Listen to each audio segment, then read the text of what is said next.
It took us 5 minutes to walk to Verulamium Park, long enough to smoke a cigarette from tip to butt. Barnaby bounced all the way there, straining on his lead, half choking himself to death, and acting like this was the most exciting thing ever. Dark was descending fast, and the street lamps glowed a sickly, sulphurous yellowy orange in the heavy half-light. The snow wasn't far off, and the air had a choking, damp feel. I pulled my jacket in tighter to ward off the chill, but it didn't help. The cold of a damp British winter day could penetrate an Arctic suit. "Do you do the same walk every time?" I asked Graham Johnson. The old guy shook his head. "We've got a number of routes we take. It depends on the weather, how much time we've got, that sort of thing. It's a big park." It was a big park. Off to the right, acres of grassland stretched as far as I could see, empty soccer fields marked out white on gray. The cathedral was off to the left, perched imposingly on a distant hill. Up ahead was a small lake that was separated from the main lake by a humpback bridge. Ducks and swans bobbed on the water, oblivious to the cold. It was also dark and deserted, making it the perfect place for the unsubbed to dump Patricia Maynard. "The night you found Patricia Maynard, which way did you go?"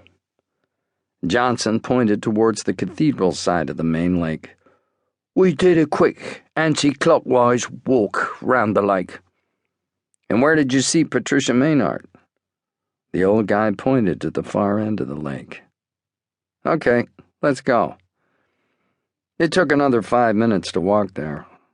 I got Johnson to sit down on an empty bench, then sat beside him. Barnaby was straining on the end of his lead, yapping and scratching at the concrete, desperate to get free so he could catch a duck. I glanced up at Hatcher, who quickly got the message. For this to work, the fewer distractions Johnson had, the better. Hatcher took hold of Barnaby's lead and walked out of earshot.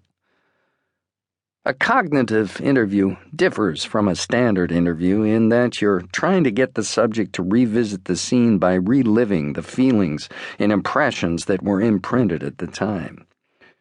Rather than hitting the event head-on, you circle around it, looking at it through the different senses. The memories this evokes have been found to be much more reliable than those retrieved through the usual interview techniques. Strictly speaking, I didn't need to bring Johnson back here, but since we were just around the corner, I didn't see the harm. "I want you to close your eyes, Mr. Johnson, and then I'm going to ask you some questions. Try not to censor your answers. I don't care how crazy they might seem. Just say whatever comes into your head." Johnson looked at me skeptically. "It's okay. I've done this before." Johnson gave another skeptical look, then shut his eyes. "I want you to think back to Monday night. You're taking Barnaby out for a walk like usual. What time is it?" "Around 10. Always take him out around 10. "Before or after?" The old guy's face creased with concentration, then relaxed. "It was after 10. I'd just finished watching a TV program. The news was about to start." "What's the weather like?" "It's raining." "Describe the rain. Is it heavy? Light?" "It's one of those misty, drizzly rains. You know the sort I mean. It doesn't seem heavy, but you end up soaked."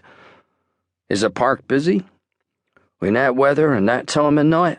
Johnson shook his head. "No, it's just me and Barnaby. And Patricia, of course." I ignored the mention of Patricia Maynard because I wasn't ready to go there yet. "How are you feeling?" "A bit annoyed, to tell you the truth. I'd taken a car to the garage earlier and had been hit with a £600 bill. Now I was out walking my dog in the rain. I'd had better days, let's put it that way." "What can you smell?" "Damp dirt. Wood smoke coming from my clothes." "What can you see?" "The cracks in the footpath. I've got my head down to stop."